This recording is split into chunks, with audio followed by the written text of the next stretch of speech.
மௌத்தாகி அவருக்குரிய கடமைகள் எல்லாம் நிறைவேற்றப்பட்டு மண்ணறையில் இவர் அடக்கம் செய்யப்படுகிறார். அடக்கம் செய்யப்பட்டால் நாங்கள் மண்ணை தூவி மூடிவிட்டு நடந்து வரும் காலடி சத்தமும் கூட அதற்கு கேட்கிறது. காலடி சத்தம் அதற்கு கேட்கிறது ஜனாசாவுக்கு. ஏன்? நிலத்தோடு நிலம் தொடர்பானது. அவருக்கு உயிர் கொடுத்து எழுப்பப்படும். அங்கு மலக்குகள் முன்கர் நக்கீர் இருக்கின்றார்கள் கேள்வி கணக்குக்காக. கண்ணை திறந்து பார்த்ததும் மலக்குகள் இருக்கின்றார்கள். அவருக்காக அழகான ஒரு நல்ல ஒரு ஜனாசாவாக இருந்தால், வாழ்நாளிலே கண்டில்லாத ஒரு வாலிப தோட்டத்திலே அழகான ரூபத்திலே ஒரு மனிதர் பக்கத்திலே இருக்கிறார். நீங்கள் யார்? கண்டது கிடையாது, அறிமுகம் இல்லை. சொல்லும் பதில் அமலுக்க சாலே, நான் நீங்கள் உலகத்திலே செய்த நல்லமல், உலகத்திலே செய்த சுதூதுகள், உலகத்திலே செய்த ஃபர்துகள், உலகத்திலே செய்த சுன்னத்தான அமல்கள், நல்ல கைங்கரியங்கள் அனைத்தும் அழகான ஒரு தோழன், ஒரு நண்பன், உதவியாளனை போன்று அங்கு காட்சி அளிக்கின்றது. அவனுக்கு அப்பொழுதுதான் நான் கபூரில் இருக்கிறேன் என்பதை இவன் உணர்கிறான். உனக்கு நான் மறுமை வரைக்கும் பக்கத்தில் இருப்பேன், உதவியாளனாக இருப்பேன். நம் நௌமத்தல் அரூஸ், புது மாப்பிள்ளையை போன்று நீ தூங்கலாம், எந்த பிரச்சனையும் கிடையாது. இந்த பாக்கியம் கிடைக்கப் பெறும் யார் இருக்கிறார்களோ அவர்களை போன்ற உன்னதமான பாக்கியசாலிகள் யாருமே இல்லை. அதற்காகத்தான் இவ்வாறான மிம்பர்களிலும் மஸ்ஜிதுகளிலும் ஏனைய இடங்களிலும் உலமாக்கள் தௌவா பணியில் ஈடுபடுகின்றவர்கள் எல்லோரும் எங்களை நோக்கி அழைப்பு விடுக்கின்றார்கள். இதற்கு சுன்னாவை செய்யுங்கள், நபி வழியை செய்யுங்கள், சரியானதை செய்யுங்கள், ஹராம் ஹலாலை பேணுங்கள், சத்தியத்தை பேணுங்கள் என்று எதற்கு சொல்லுகின்றார்கள் என்றால், சுயலாபத்துக்கல்ல. எங்களுடைய நிரந்தரமான வாழ்க்கை மறுமை, மன்னரை வாழ்க்கை பல ஆயிரம் வருடங்கள் இருக்கலாம். அந்த வாழ்க்கைக்காக இந்த வெறும் 60 வருடத்தை நாங்கள் வீணாக்கி விடக்கூடாது. அன்பார்ந்த சகோதரர்களே, இது முதல் தினம். அவருக்கு நல்லவர்களாக இருந்தால் அவருக்கான பதில். மலக்குகள் கேள்வி கேட்கும் முதல் கேள்வி, உங்களிடம் அனுப்பப்பட்ட அவரை பற்றி என்ன சொல்லுகின்றீர்கள்? அவர் சாலிகானவராக இருந்தால், நபி வழியின் அடிப்படையிலே வாழ்ந்திருந்தால், குர்ஆன் சுன்னாவை சரியாக பின்பற்றி இருந்தால், அவர் ஒரு சில இலை எங்களுக்கு அனுப்பப்பட்டவர், அவர் எங்களுடைய நபி, அவருடைய வழிமுறையை பின்பற்றினோம், அவர் சொன்ன விதத்தில் வாழ்ந்தோம், அந்த விதத்தில் நடவடிக்கைகளை செய்தோம் என்று பதில் சொல்லுவார். அதற்கு பிறகு அனைத்து கேள்விகளும் இலகுவான். அப்படி இல்லை, அதனுடைய மறுபக்கம்.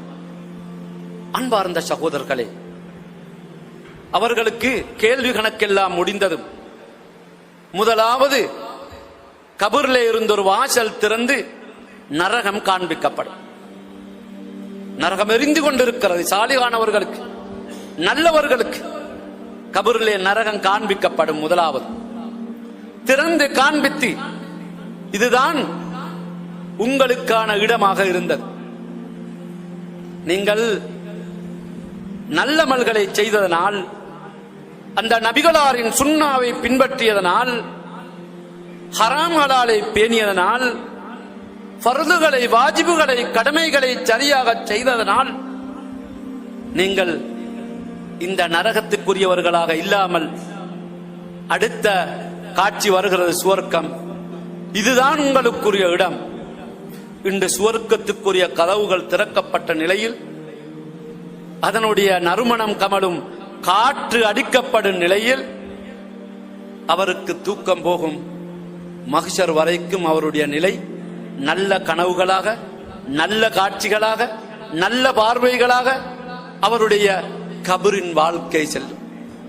பக்கத்திலே பாதுகாப்பதற்கு ஒருவர் இருக்கின்ற உணர்வு, சுவர்க்கத்தை கண்ட உணர்வு, சுவர்க்கத்தின் நறுமணங்களை பார்த்த உணர்வு, அதனுடைய இன்பங்களை நான் இப்பொழுது அனுபவிக்க போகிறேன் என்ற உணர்வு, அதோடு கபருடைய வாழ்க்கை அப்படியே தொடர்ந்து போய்கொண்டிருக்கும்.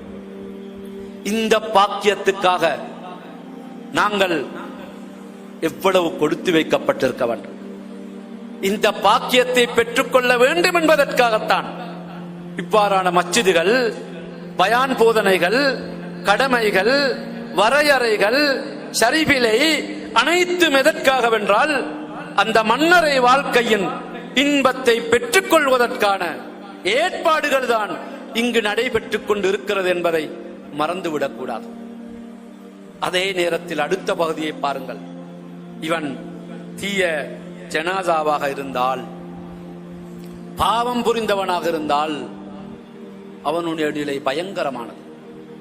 கேள்வி கணக்கிலே அனுப்பப்பட்ட அந்த மனிதரை பற்றி என்ன சொல்லுகின்றீர்கள்? மாதரைத், அவரை பற்றி எதுவுமே தெரியாது, ஒன்றும் கேள்விப்படவில்லை, அவர் யார் என்றும் தெரியாது, நீ அவரை பற்றி அறியவும் இல்லை, தெரியவும் இல்லை, அவரை பின்பற்றவும் இல்லை என்று கடுமையான மொழி. கேள்வி கணக்கில் எந்த பதிலும் அவருக்கு சொல்ல முடியாத நிலை. நரகம் திறக்கப்படும், சுவர்க்கம் திறக்கப்படும். முதலாவது இன்பங்கள் அனைத்தையும் இவன் கண்ணால் பார்ப்பான். பார்த்து இத்தனை இன்பங்கள், இதுதான் உனக்காக தயார்படுத்தப்பட்டிருந்த இடம். ஆனால் நீ துர்ப்பாக்கியசாலி, உன்னால் அதை பெற்றுக்கொள்ள முடியவில்லை, அதற்கான அமல்களை செய்ய முடியவில்லை, நீ இதை மறந்து வாழ்ந்தாய். சுவர்க்கத்தின் காட்சி அப்படியே மாற்றப்பட்டு நரகம் திறக்கப்பட்டு இதுதான் உனக்குரிய இடம் என்று நரகம் காண்பிக்கப்பட்ட நிலையில் அந்த கேள்வி கணக்கு முடிவடையும். அதனுடைய தீச்சுவாலைகளும் தண்டனைகளும் இவனுக்கு வந்து கொண்டே இருக்கும். போதாமைக்கு பக்கத்திலே கருநிறமான பயங்கரமான தோற்றத்தை உடைய ஒரு மனிதன் இவனுக்கு பக்கத்திலே இருக்கிறான். நீ யார்? எனக்கும் உனக்கும் என்ன தொடர்பு? நான் யாரா? அப்படியா கேட்கின்றாய்? நான் அமலுக்க செய்ய, நீ உலகத்திலே செய்த தீய அமல்கள் நான், தீய செயல்பாடுகள் நான், உன்னை மறுமை வரைக்கும் தண்டிப்பதற்கு நான் சாட்டப்பட்டிருக்கிறேன், விடமாட்டேன் என்று அவனுக்கு ஒரு அடி அடித்தால் பூமியின் கீழே